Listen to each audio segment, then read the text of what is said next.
Señor, toma mi vida nueva antes de que la espera. Bienvenidos todos a este encuentro, que es el encuentro número 5, pero el tema que vamos a ver es el número 4, porque si recordarán, el tema 3, que fue el Espíritu Santo en las Sagradas Escrituras, lo dividimos en dos partes.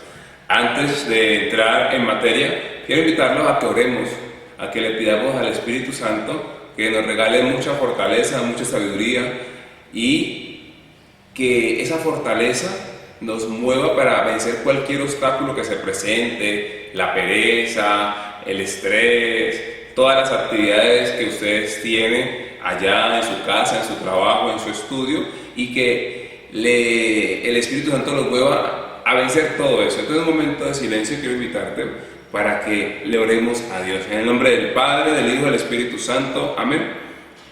Vamos a pedirle al Espíritu de Dios que nos regale mucha sabiduría para comprender todo este misterio, para comprender toda esta belleza que Él nos regala, pero también fortaleza para vencer todos los obstáculos. En un momento de silencio, ora tú allá en tu casa, pídele al Espíritu Santo que te ilumine.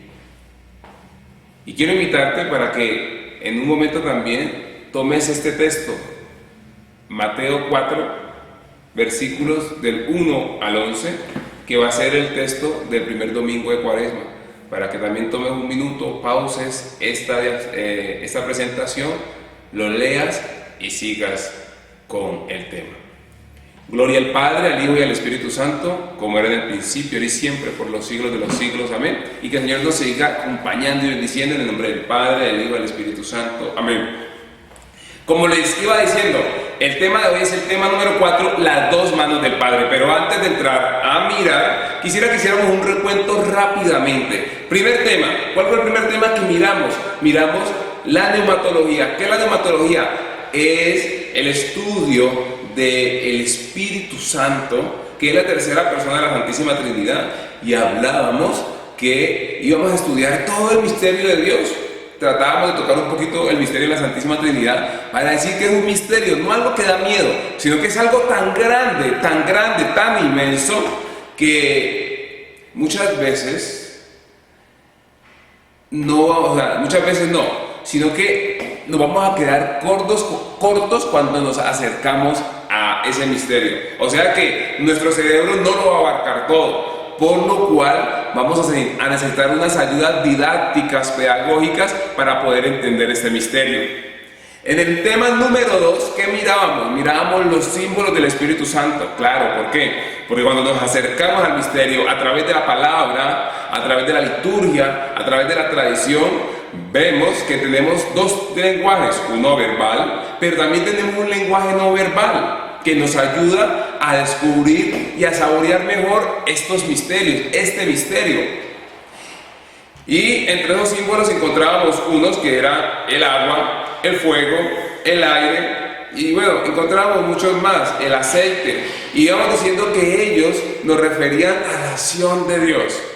Por dar un ejemplo, hablábamos del aceite que unge, hablábamos de que cuando hay mucho frío, el frío cuartea los labios, y que cuando nos untábamos esa manteca cacao, que es aceite, tonificaba los labios, los sanaba. Entonces hablábamos de que el Espíritu, cuando entra ese frío que quiere cuartearnos, nos unge, nos sana, nos fortifica, nos da una belleza. Entonces así íbamos mirando todos estos símbolos y íbamos diciendo cómo el Espíritu va obrando en nuestra vida. Después pasábamos al tema número 3, que era el Espíritu Santo en las Sagradas Escrituras, y decíamos que se dividía en dos, la dividimos en dos partes porque era muy larga: el Espíritu en el Antiguo Testamento y el Espíritu en el Nuevo Testamento. Entonces, después decíamos lo siguiente, que en el Antiguo Testamento se nos van a mostrar 3 dimensiones o 3 líneas para hablar del Espíritu. La primera era la creadora, la segunda la profética, la tercera la sapiencial. Y después saltábamos al Nuevo Testamento, y en el Nuevo Testamento hablábamos que íbamos a tratar de mirar un poco estas líneas en el Nuevo Testamento, cómo las descubríamos. Después de eso, en el Nuevo Testamento empezábamos a mirar los sinópticos, Marcos, Mateo, Lucas. Y decíamos que nos íbamos a marcar un poquito con Lucas. ¿Por qué? Porque como Lucas es el mismo escritor o es el mismo agiógrafo iluminado por el Espíritu que va a escribir San Lucas y que va a escribir los Hechos de los Apóstoles, y como decíamos que los Hechos de los Apóstoles es como el Evangelio del Espíritu, entonces que íbamos a tocar un poquito Lucas porque veíamos que Lucas estaba muy permeado del Espíritu Santo. Después íbamos a hablar que en esos evangelios íbamos a tratar de encontrar en esas líneas. Después íbamos a tomar el Evangelio de Juan, que íbamos a decir que en el Evangelio de Juan el Espíritu Santo es el don del resucitado. Después pasábamos a los Hechos de los Apóstoles y íbamos viendo cómo el Espíritu Santo iba a estar actuando fuertemente en la iglesia, iba a mostrar un poco todo ese nacimiento de la iglesia y cómo él iba a empezar a hacer esa expansión de la iglesia.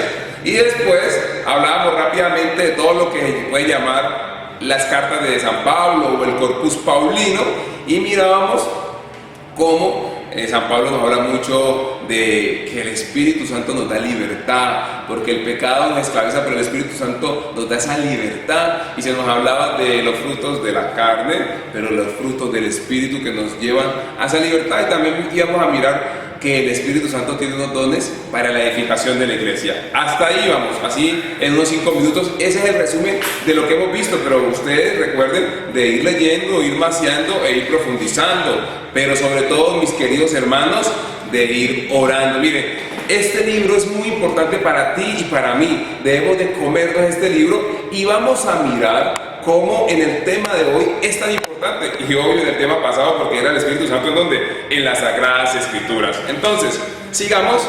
Acá voy a irme guiando un poco de las diapositivas que ya están montadas en la web para que tú las vayas mirando, mi querido hermano y mi querida hermana. Entonces, aquí en la primera diapositiva vamos mirando que una de las formas más complejas de estudiar todo el misterio de Dios, que es intentar contemplarlo fuera de la escritura, quedarnos con un lenguaje muy abstracto. Entonces, ¿qué nos dicen? Mire, para que usted se disfrute más su encuentro con Dios, para que lo conozca más, para que lo entienda más, vuelva a las Sagradas Escrituras, vuelva a ellas. Entonces, eso es lo primero que nos va a decir.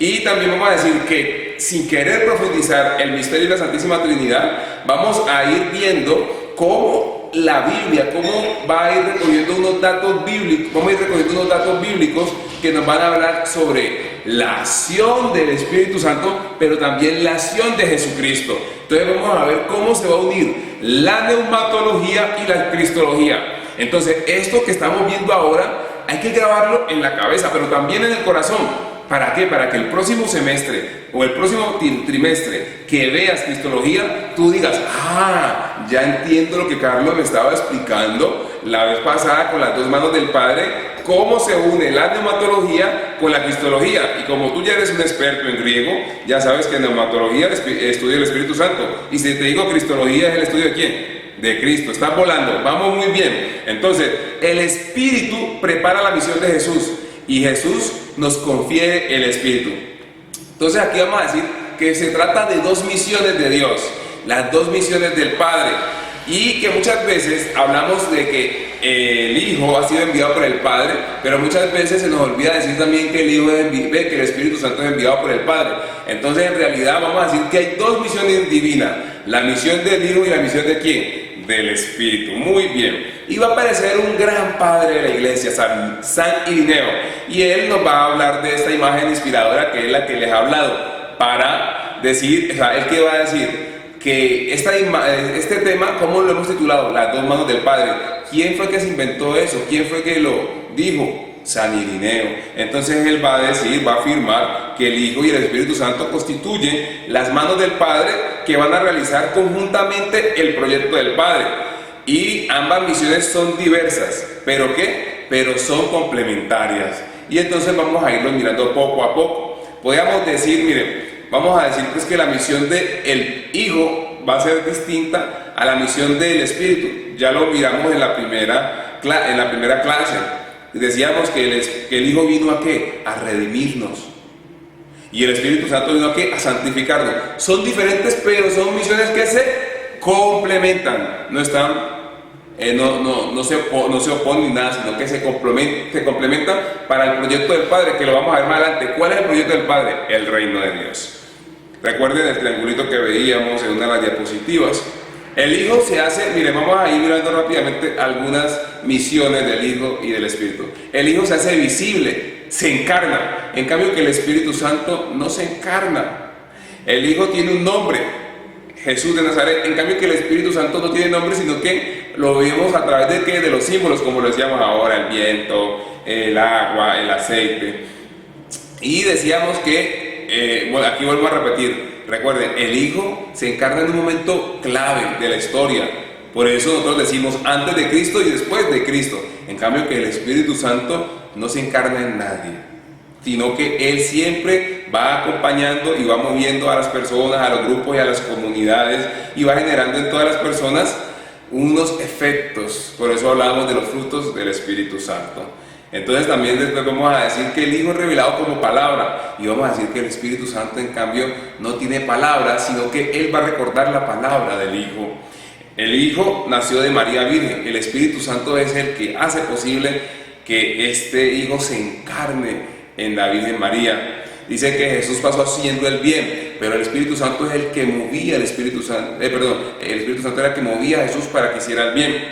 Vamos a decir que Jesús anunció y prometió el Espíritu, y que el Espíritu Santo vino y derrama sus carismas sobre la iglesia para que se realice el reino de Dios. Entonces vamos a decir que estas dos misiones, como decía, se van a referir a ¿qué? Al proyecto de Dios Padre. ¿Y cuál es ese proyecto de Dios Padre? Ya lo dijimos, el reino de Dios. Recuerden el triángulo que veíamos al comienzo, o sea, todo esto que estamos haciendo, nuestra oración, nuestra formación, nuestro apostolado, nos debe remitir al proyecto de Dios, que es el reino de Él.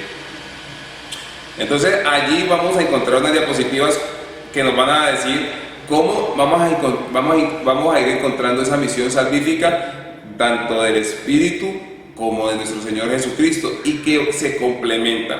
Entonces vamos a decir que el Padre, de quien brota la vida trinitaria hacia adentro y hacia afuera, y que se nos manifiesta precisamente a través de las dos misiones. Entonces vamos a decir que esta vida trinitaria la vamos contemplando en estas dos misiones, y sobre todo vamos a recordar que nuestro amado Jesús es que en el Nuevo Testamento nos va a revelar ¿a quién? Al Padre, o nos va a revelar a Dios como Padre, y nos va a revelar al Espíritu Santo, el Paráclito, el que nos acompaña.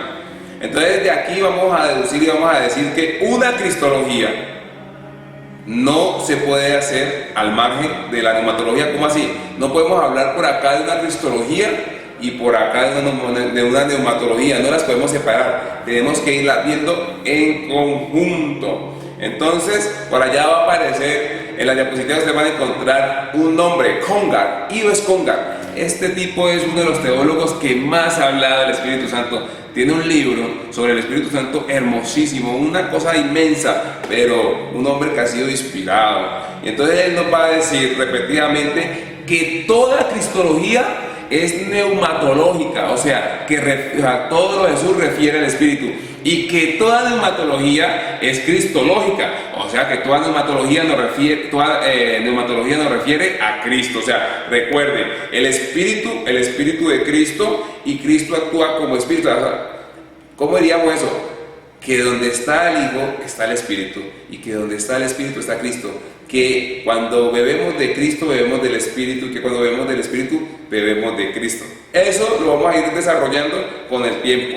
Igual te vas apoyando en las diapositivas, y recuerda que si no entiendes algo, si algo queda confuso, recuerda escribirnos, recuerda llamarnos. Yo ya he dado mi número, un WhatsApp: Carlos, no entendí esto. Mi número es 310-414-2522. Me escribes y ahí estamos en contacto.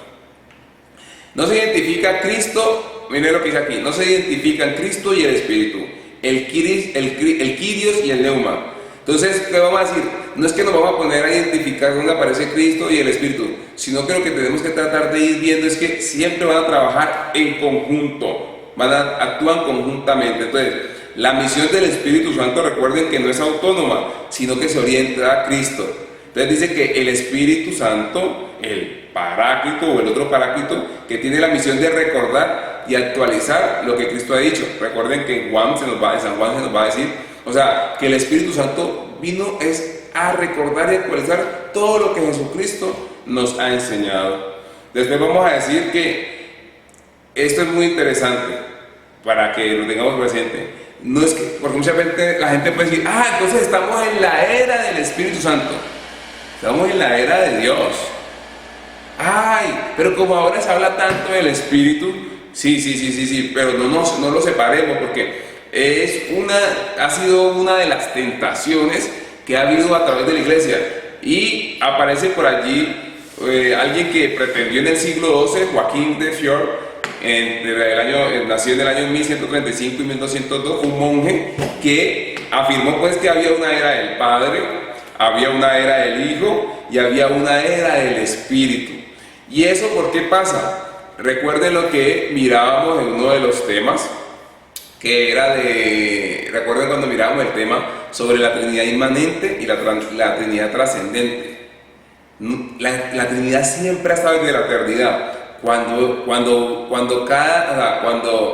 Cuando el Señor se va revelando en la economía de la salvación, Él lo va haciendo de una manera progresiva, porque Él quiere que cada día comprendamos mucho mejor ese plan y ese proyecto que Él tiene para ti. Y aunque se vaya revelando en diferentes épocas de la historia, no quiere decir que es que apenas apareció y entonces es la era de uno. Recuerden que eso ya lo vimos y que decíamos que aunque primero el Padre crea, que después viene el Hijo y redime y después viene el Espíritu Santo a santificar, es la misma obra de Dios, y que el Señor y que Dios, la Trinidad, siempre ha estado desde la eternidad. No es que uno apareció, entonces ya se desechó y se fue, y el otro apareció y se desechó y se fue. No, siempre han estado. Donde está el Padre, también está el Hijo y el Espíritu. Donde está el Espíritu, está el Padre y el Hijo. Y donde está el Hijo, está el Espíritu y el Padre. Sigamos. El Espíritu en realidad no crea ninguna etapa, como le estamos diciendo, que vaya anulando toda la salvación o que vaya anulando toda la obra que ha hecho el Padre y Cristo, ¿no? Tenemos que ser muy cuidadosos, porque eso son engaños que van apareciendo hoy en día y que tratan como de confundirnos. También mire que todo esto, cuando empezamos a separar toda esta parte de la revelación y nos quedar nomás con un pedacito de la revelación, entonces empiezan a entrar todas estas corrientes neonósticas. Por dar un ejemplo, mire, como en el gnosticismo vamos a encontrar que una rama de los gnósticos va a decir que el Padre es malo y que el bueno es el Hijo.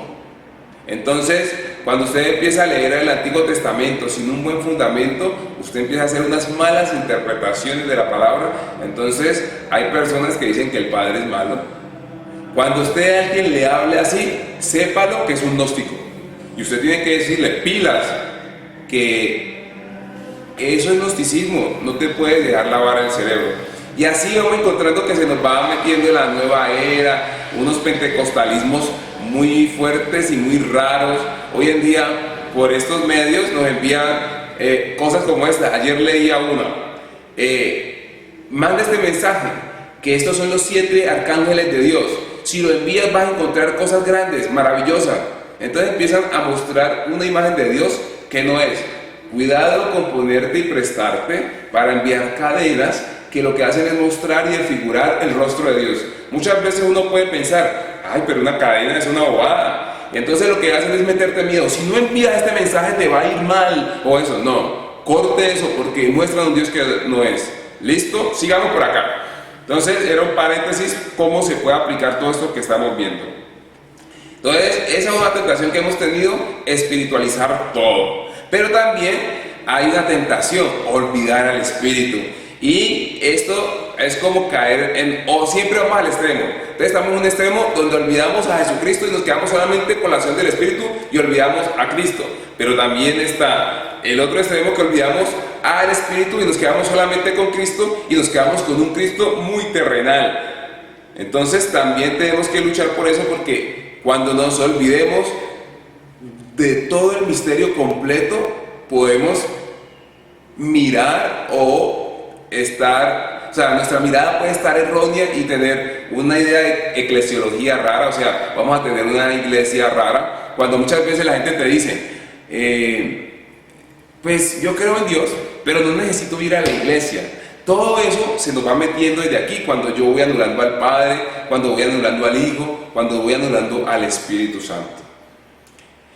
Siguiendo, dice que esta visión, por dar un ejemplo, esa visión de que anula al Espíritu, se queda nomás con un Cristo que es un Cristo terreno, y se nos va a decir como que la iglesia lo que hizo fue tomar y beber de Jesucristo, y que Jesucristo se volvió un líder muy fuerte y que la iglesia solamente continúa con una postura de Jesucristo. Entonces eso se vuelve algo terrenal y mata todo lo divino, o sea, se quedan nomás con el Jesús terrestre, el Jesús humano, y no es divino. Entonces al final la iglesia queda como una institución terrestre. Entonces, recuerde, es preciso recuperar la mano del Espíritu donde se ha olvidado. Entonces, estas personas que le dicen, ¿quién fue Jesucristo? Muchas veces la gente dice, no, Jesucristo solamente fue un revolucionario que habló bonito y punto. Recuerden que Jesucristo es Dios. Pero, pues también hay que tener paciencia con muchas personas porque no son creyentes como tú o como yo.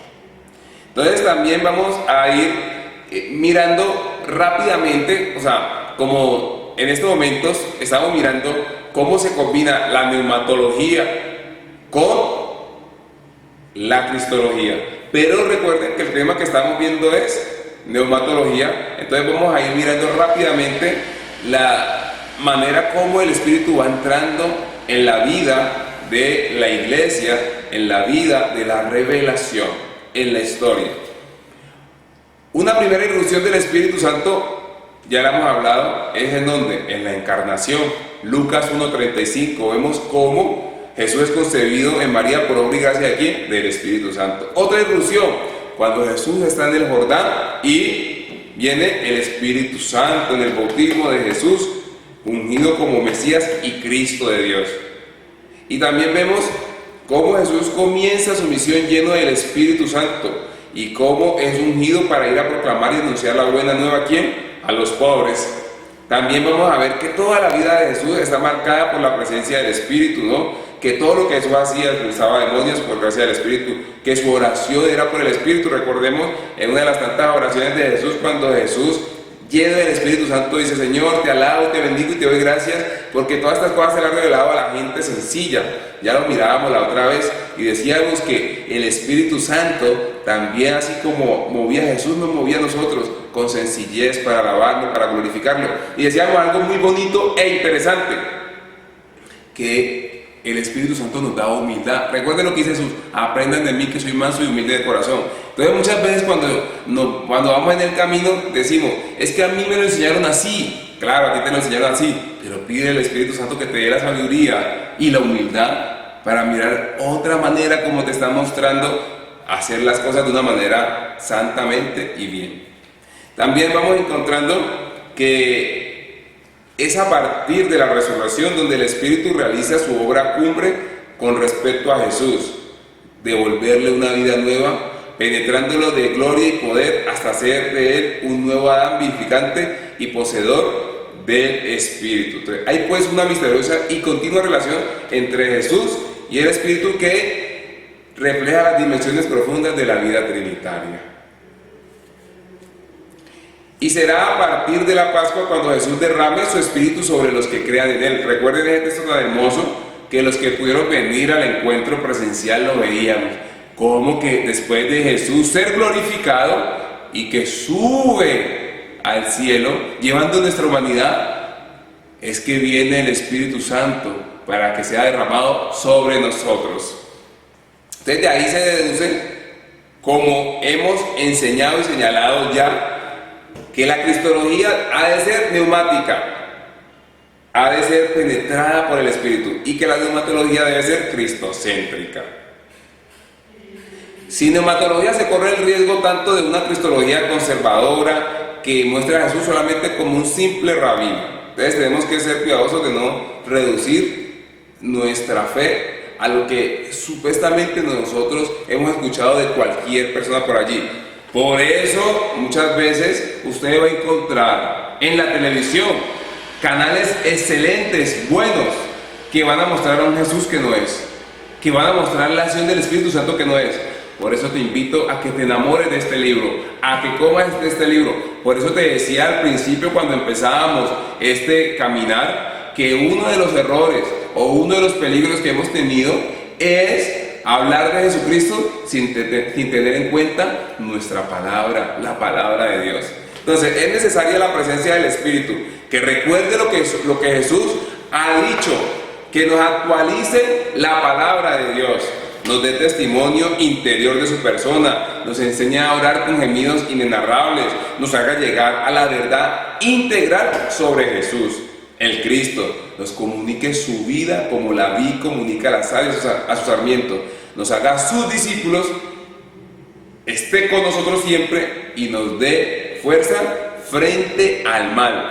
Nos incorpore a la comunidad, nos haga hijos del Padre y del Hijo y coherederos de Cristo, semejantes a Él, cooperadores en su misión del reino, fermento de una nueva sociedad y de una nueva tierra y un nuevo cielo. Mire toda la obra que está haciendo el Espíritu en nosotros. Tenemos que enamorarnos del Espíritu Santo, tenemos que clamar todos los días, a toda hora, Espíritu Santo. Cuando digo clamarlo es que el Espíritu que nos habita desde el día de nuestro bautismo se haga uno con nosotros, mi querido hermano y mi querida hermana. Ya vamos a ir terminando, pero al mismo tiempo hay que tener muy presente lo que significa que el Espíritu no se haya encarnado en nadie, a diferencia de lo que sucede, que el Hijo de Dios sí se encarnó. Mira, muchachos, pero tengamos presente esto: Jesucristo se hizo hombre, pero el Espíritu Santo no se encarnó. Esto supone que el Espíritu que actúa en todos y desde dentro coexiste y actúa en medio de ¿qué? De nuestras limitaciones. Por eso muchas veces hay personas que creen esto, que la persona por ser mala no tiene a Dios. Si está bautizada desde el bautismo, el Espíritu Santo lo habita. Esto es un misterio que muchas veces nosotros lo repetimos y lo repetimos, pero nos falta como creerlo. A ti y a mí, que somos bautizados, el Espíritu Santo nos habita. Lo vamos a ver más adelante en otro tema, que es hermoso, pero recuérdalo, el Espíritu Santo te habita a ti, me habita a mí. Eso es hermoso, sino que uno lo repite tanto pero uno no descubre todo lo que hay detrás de esa realidad. Y el Espíritu Santo nos mueve y nos impulsa para que seamos al estilo de Jesús. Pero recuerden algo que yo les enseñaba el otro día. Una de las facultades que nos ha regalado Dios es la inteligencia que busca la verdad, la voluntad que busca el bien y la libertad que busca tu realización, mi realización, que busca nuestra felicidad. Y recuerda que si Dios te ha regalado la libertad, no te la va a quitar. El Espíritu te habita, pero Él se va a mover de acuerdo a tu libertad. Por eso, yo ya lo he dicho y se lo repito, hay un santo que se llama San Agustín de Hipona, el que va a decir: el que te creó sin ti, no te salvará sin ti. La libertad de los hijos de Dios. Por eso la salvación ya está dada. Tú miras si dejas que el Señor obre en ti, o tú miras si dejas que Dios no obre en ti. Esto significa que, a diferencia de Jesús, que asumió nuestra condición humana en todo menos en el pecado y estuvo siempre unido al Padre, la presencia y la acción del Espíritu está ordinariamente mezclada con nuestras limitaciones, errores y pecados humanos. Miren, mis queridos hermanos,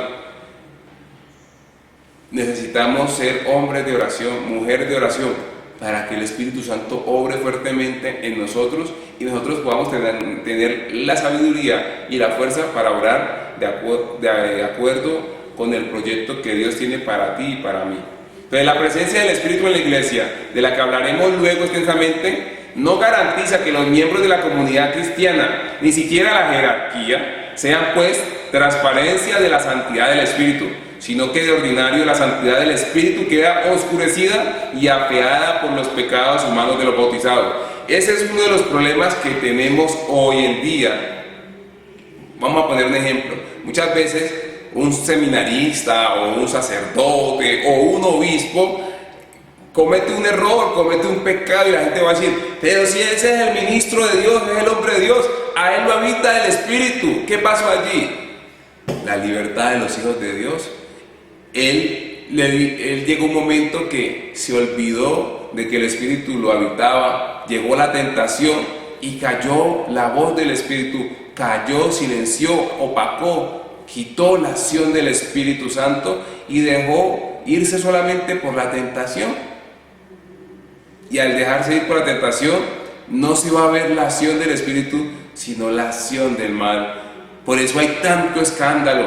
¿Por qué? Porque no escuchamos la voz de Dios. Y no solamente nosotros los que estamos un poquito más de llenos, seminaristas, monjas, religiosos, religiosas, sacerdotes, obispos, no, en todos. Por eso hay hombres y mujeres que algunas veces dicen, no, esos cristianos viven muy mal. Por eso, por ahí hay algo, por ahí en internet, yo creo que lo había dicho, pero lo repito, en internet uno encuentra una frase de un gran orador, un gran pensador, que fue Gandhi. Y por ahí hay una frase que muchas veces coloca gente de Gandhi, que dice que Gandhi le gustaba la forma de Cristo, pero que a Gandhi no le gustaba la forma de vivir de los cristianos. Pero yo allí, en mi pequeña ignorancia, en mi ignorancia, llamémoslo así, yo sí que había que modificar esa frase de Gandhi. Uno entiende por qué la dice él, porque muchos cristianos fueron los que empezaron a matarlos a ellos, a su grupo, a la gente de la India. Y claro, por eso él veía eso, él decía, esta gente que me está matando son cristianos. Pero, ¿qué pasó? Lastimosamente Gandhi solamente se topó con cristianos, llamémoslo así, que no vivían su fe. Cristianos errados, equivocados. Lastimosamente Gandhi no conoció buenos cristianos, porque en ese tiempo había que haberle dicho, Gandhi, también hay buenos cristianos. Hay cristianos que están dando la vida por Jesús. Hay cristianos que se están desgastando. Él no los conoció, por eso él sacó esa frase, entonces tampoco lo vamos a juzgar. Pero tenemos que saber que como hay hombres y mujeres que están haciendo las cosas bien, hay otros que no la están haciendo bien. Y que nosotros no podemos juzgar la acción de Dios por nuestra acción, sino que el Señor nos ha regalado algo que se llama la libertad. Recuérdalo. Cuando veas el escándalo de un sacerdote, de un obispo, de un religioso, no te enojes con Dios. Ora por ellos. No mal hables de ellos, ora por ellos y dile, Señor, ellos son tu ministro, ayúdalos. Y tú no tomes la postura de ellos, porque hay gente que dice, pues si el padre se equivocó, ¿yo qué voy a hacer? También me puedo equivocar. No, porque tu ejemplo de vida no es un padre, no es un sacerdote, no es una monja, no es el papa. Tu ejemplo de vida es Cristo.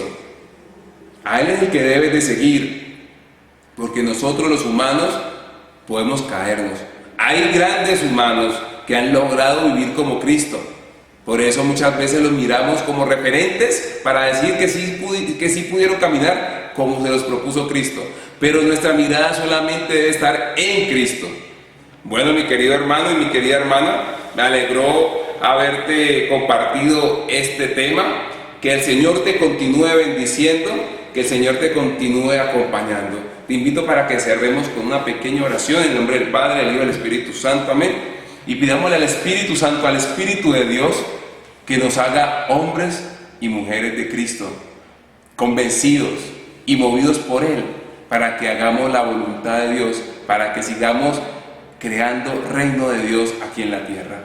Gloria al Padre, al Hijo y al Espíritu Santo, como era del principio, ahora y siempre, por los siglos de los siglos. Amén. Y que Dios nos continúe bendiciendo en el nombre del Padre, del Hijo y del Espíritu Santo. Amén. Cuídate mucho. Llévame donde los